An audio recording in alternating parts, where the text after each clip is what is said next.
tower site. Obviously not too much visible at this point, coming up near the street level, except for the initial steel columns that were there since December of 2006. So there's progress being made on the foundation, and obviously there's plenty of workers down there keeping busy. But most of the work is concentrated in the far corner of the site, over by Church Street Liberty, where they are racing to get that foundation completed.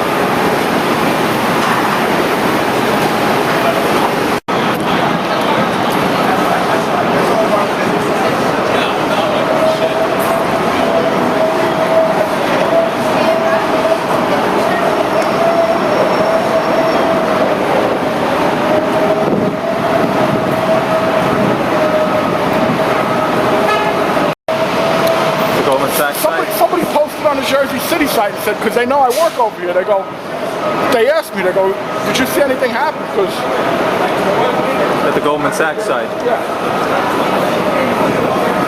Now let's go down. I'm not going to walk down.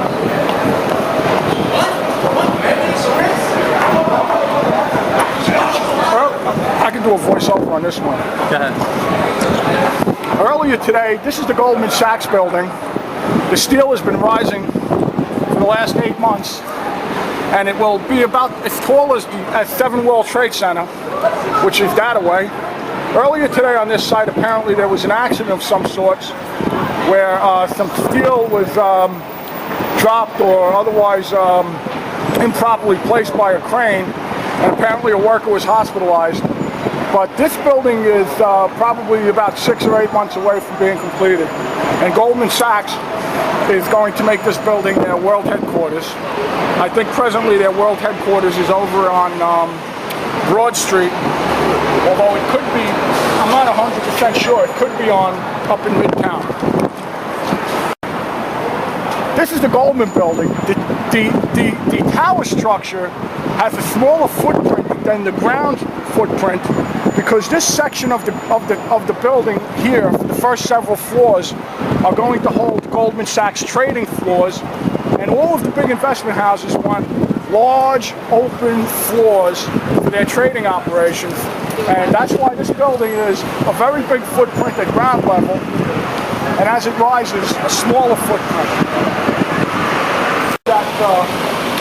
I gather that this is the news gathering operation for the accident that happened a little bit earlier. Maybe our friend Marsha Kramer is nearby. This side of the Goldman building is actually very dramatic with that curving structure. The exterior panels of the building don't exactly inspire, it's rather ordinary facade of the building, steel and glass. If you pan to the right, you look at the magnificent classical lines of the former New York Telephone building, and behind it, rising behind it, of course, is the ultra-modern 7 World Trade Center. So, in just a space of a block and a half, you have an ultra-modern skyscraper, a classical stone-brick skyscraper, and now an ultra-modern, state-of-the-art building for the most powerful investment bank in the world, Goldman Sachs. The World Financial Center's Winter Garden. I guess we'd call it a Winter Garden Wonderland. And this, of course, is about 20 years old already, maybe a little bit older, that the World Financial Center was completed in about 1985 or 1986. So though this is a very beautiful public space, it's comparatively old in the sense of being here for 20 years already. And it's a very enjoyable gathering spot in Lower Manhattan. Beyond the Winter Garden is the Hudson River and the yacht basin, ferries to Jersey City, my beloved Jersey City. And this is one of New York's, Lower Manhattan's most beautiful open public spaces, and it rivals Grand Central Terminal on 42nd Street. I want to get a panorama of the whole building.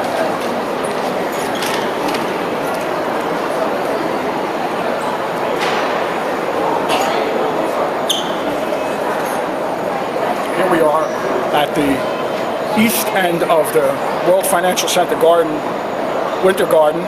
And behind me, this is a very nice vista of the entire World Trade Center rebuild site. Going from the left, where the Freedom Tower will be built, the Freedom Tower footprint, and going across to the far corner where Tower 2, which will be about as tall as the Empire State Building, is going to be built.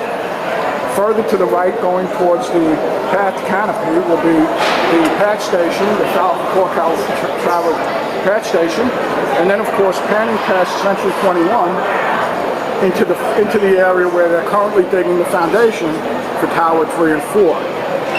And then further across the site will encounter the demolition of the Deutsche Bank building, and right now where there's not too much activity, where we can't see that well, is the quadrant for the memorial, which is on the southwest corner of the site. So this particular vista, at this point in the World Financial Center, there used to be a pedestrian bridge, a beautiful pedestrian bridge that came across West Street and entered right here into the Winter Garden. And that bridge, of course, was destroyed on 9/11/01. And so this particular vista gives you an opportunity to encompass the entire Ground Zero site from one side to the other, and to see all of the activities in the various quadrants of the Ground Zero site. Oh, that's what they're doing there is they're placing those circular units, those tubes. Yeah. Those tubes are actual foundation elements. They're drilling the holes to put the foundation elements down. Those tubes will actually act as the foundation for any understructure that they're presently putting on there. In fact, on the Tower 3 and 4 site, even though the bathtub wall encases the external surrounding of the site, inside of the Tower 3 and 4 sites, the foundation consists of those tubes. So there's a foundation within the foundation, the internal site foundation for what's going to be Tower 3 and 4.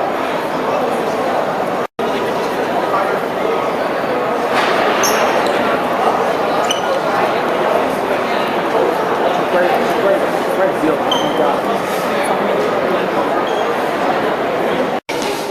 This bridge was also in place on 9/11, but it survived, pretty much intact.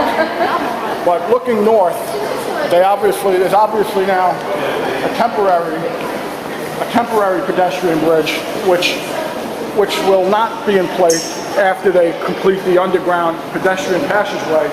Although eventually they may very well, depending on the World Trade Center, on the rebuild, they may eventually replace the North Bridge with another above-ground pedestrian bridge. This building got flooded with sewage. It's the Cass Gilbert building, 90 West Street.